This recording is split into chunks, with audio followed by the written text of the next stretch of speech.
Welcome to Secrets of the Job Hunt. This is the podcast edition. I'm your host, Chris Russell. My guest today is Sylvia Landy, who has just written a book called Ditch the Flip-Flops, Ace Your Interview Fresh Out of College.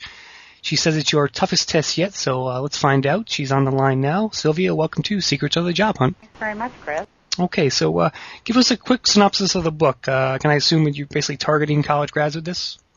Basically targeting college grads, and I primarily just career counsel college grads because I find that the needs of a college grad in the interview process are very unique and very different than someone who's been around the block a little bit more and has come through the interview process. The book basically addresses the interview process from start to finish, starting with telephone screening, going to the face-to-face interview, and then follow-up strategies. And pretty detailed in terms of going through what you need when you're communicating with recruiters and how you conduct yourself, how you prepare for those, and what you need to do in order to fine-tune your approach so that it fits in with what a recruiter is looking for. Right, okay. So break down the interview process for us. What are the sort of the phases that you really need to prepare for? Yeah, I always suggest that candidates first off start by constructing what I call a key information cell sheet. And that essentially is something that you break down your skill set and what you bring to a job into 5 or 6 key points. And this allows the candidate to best understand what it is that they really bring to the table. And it's really kind of amazing how many people don't understand that about themselves until they have to sit down and do that exercise. And so this really helps you distill the highlights, what you're going to put on the billboard, what you're going to put on parade when you're talking to a recruiter. From there, I suggest that you develop your elevator speech, your tell me about yourself. You'll invariably be asked this question, and from your 5 or 6 key attributes, go into the development of that 90-second pitch that answers that question, tell me about yourself. In essence, you tell them about yourself, but always remembering that what you are telling has to fit in with what a recruiter is looking for. Right. And what recruiters are looking for are people who are professional, they're team players, and they're problem solvers. Right. And as much as you can fit that into your 90-second talk about what you bring to the table to be helpful to that organization, the more you're going to nail that aspect of the interview. Right. And then from that point, the recruiter starts to set the stage. You're either going to go through a series of telephone screens, which happens more often than not these days. Then you'll go to a face-to-face, and that might involve a face-to-face meeting with one person. It could be a team of people. Gotcha. Okay. Yeah, I mean, that there's always that question, tell me about yourself, and I've always believed that the most important thing you can do with that is really craft a story about yourself, around who you are, what you're like, and more importantly, what you can do for the employer in that regard. So would you agree with that? Well, I think it's a very important word, and I think you're absolutely right, Chris. I think a story is very important. I think we all understand just from our personal experiences that when someone uses a story, it just sells a lot better than a bullet point listing ever can. And right. I think it also adds a personal swing to to what you're saying, and it also substantiates that this really happened. And it's just more interesting and it's more credible when you tell how it happened, how you learned something, or why you present with a certain skill set. Where did you get that from?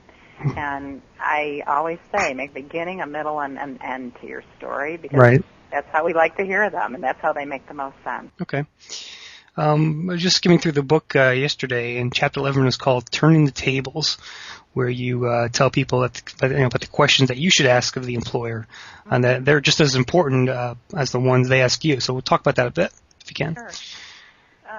They are, and I think that it is another opportunity to basically put your candidacy on parade, and you can very skillfully craft questions that show that you've done your homework about the organization, and while you're asking the question, you can say, well, I understand that you're the market leader and that you recently implemented this strategy, and based on that, I'm interested to know what other markets you'll be attacking. And in that way, you've, again, shared that you've done your homework, that you're not just kind of, well, I've got my 5 canned questions that I ask every recruiter.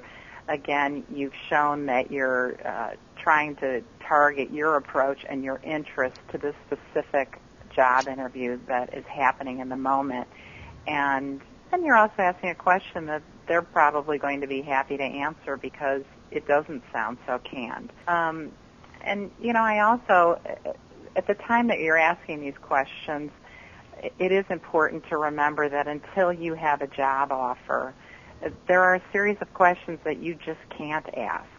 And it's fair game to ask questions about the company's business strategies and understanding their approach to customers and things like that. But things that are not fair game at this point until you have a job offer are questions about where your salary will come in and what your benefits package are. Those become questions that you can probe about after you have a job offer.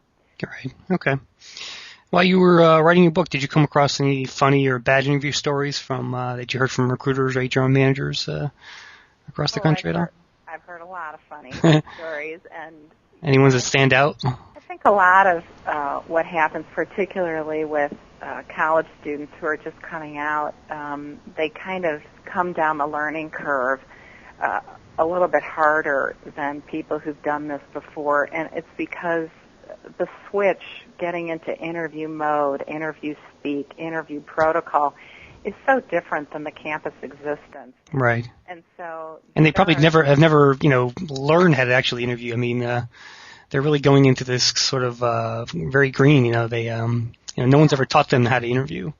No, nobody has ever taught them, and it's water cooler talk is very different than talking on Facebook and texting and that whole campus vibe, that way of communicating. And so a lot of the stories that you get from recruiters, the book is largely based on stories from recruiters, and the book came about from these are the things you really need to tackle, because I have candidates who are running in here with their hair wet, still from having taken a shower. Really?